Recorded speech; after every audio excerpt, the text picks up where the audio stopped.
During this video, I'm going to take you through some of the typical processes that I follow if I'm about to start an investigation. We're not going to get into too much detail, but I at least wanted to show you where to start. Let's dive in. So the other day, I came across this particular tweet here. It's got a little bit of information. It says, I just got drained for $5,622 by this person. So he's asking for a little bit of help. So we've got a few different starting points here. We've got a couple of transactions. Let's open these up. We also have this phone number here as well, which is a WhatsApp business account. This language is Hindi, which gives us an indication of whereabouts in the world these guys may be. So what do we have? We have an approval transaction. So they approved unlimited BUSD. So yeah, got an approval on this one. Now this approval spender, it's got very little action on it. In fact, this just happened a couple of days ago. So we've got a contract that gives us a little bit of information. So we'll deal with that. We also have the fund flow. And for that, I'm going to use MetaSleuth to show you.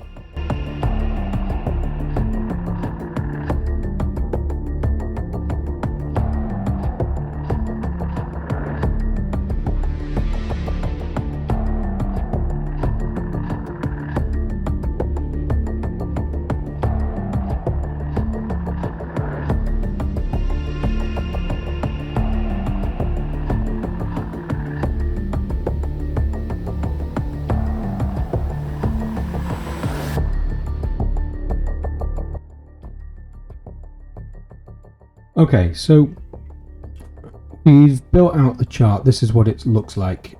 We've got an address there, which it is a contract. There was another one which I thought was a contract, but actually it's not. It's just an approved spender. And we know that this is a contract because BSC scanner tells us, right? Okay, so we've got a few different vectors that we can go for here.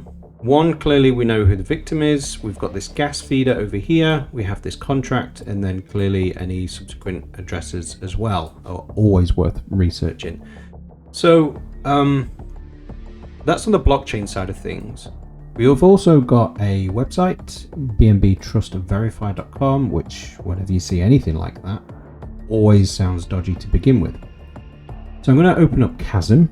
Chasm is a virtual machine. So we're in a virtual machine, and we always use a virtual machine if we go to a dodgy website. Okay, so let's take a look. So please install MetaMask. Doesn't really matter for us, but this is the page. A couple of things that we could do. We could check the source code if there's anything there in particular. If you're not sure, you can ask ChatGPT.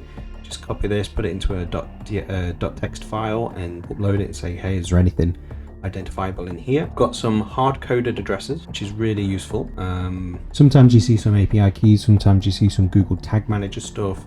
All of that is good stuff. So that address is this address here. There's nothing else to this really. It's a really basic website. On top of that, we can see where this website was registered from. If we use whoxy.com, we've got UltraHost. We have India. It was registered on the 20th of May, so just a few days before. There's also a state here as well, Rajasthan. Okay, so we've got potential country. We can cross-verify that with the number that was found as well. So here is the number.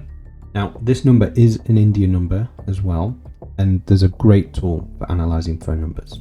It's always worth checking your own number in your own OPSEC using a tool like OSInt.industries. Now, I spoke with the founder of OSInt.industries, and they don't store any data, so anything that you search here is deleted the moment that you close it down, okay? But we've got that number, right? So let's grab the number, identify the phone number, we click search. Now I'm going to go supercharge this one. I've got loads of credits. I love this tool. I use this tool all the time. So that's going to go do its thing. But in the meantime, we can see, let's grab these 4 addresses.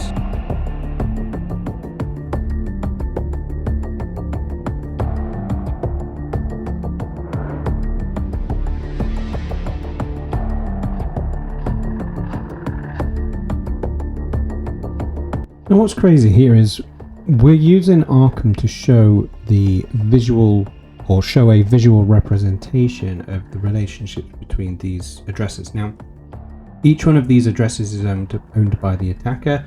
We've got the allowance spender here, which is that contract we was looking at. And then each one of these transactions represents value that's gone from that contract, which stole assets. out to various locations, and they've all ended up being accumulated here. We see that exact same pattern over here. We've got another allowance spender, assets being sent out of this one across various wallets into this address. Okay, and from that address, most of the assets were sent out to Bing X. So that is going to be a key line of inquiry for law enforcement. Okay, but you can see the pattern forming, right, which is really, really interesting. So we're almost there on the blockchain stuff, but there is one more thing I want to show you. With these contracts that are being created, they do have a certain structure, right? So this structure here is written in a certain way. We can actually see on any of the blockchains if there's a contract which also has similar code. Okay, so we've got two more addresses which are very similar to this. So I'm going to open them up.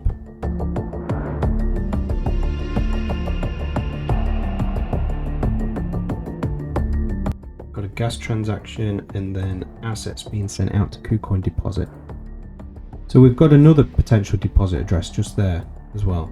I'm interested in this gas feeder. I want to see if there is a, you can see that we've got two now. We've got one here and the other dark blue one.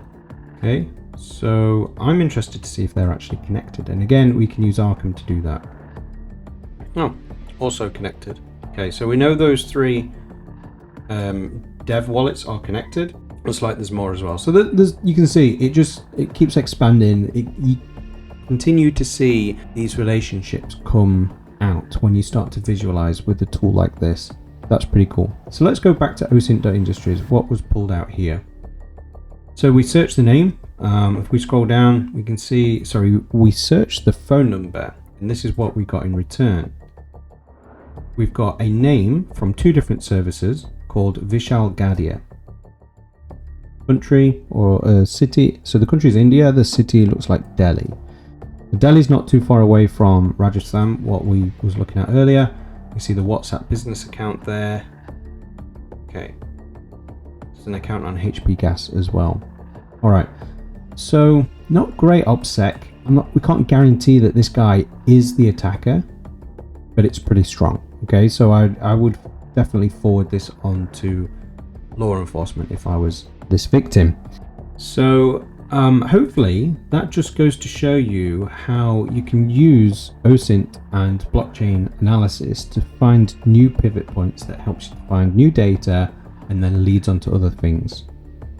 If you found this useful, we have courses happening every month, and you can find out more at intelligenceonchain.com/courses. We actually also put out a whole bunch of free challenges, one a month. Now, if you can think of any other places in which you would start this particular investigation, let me know in the comments. I'd be really keen to see what people say. But that's it for now. Thank you very much.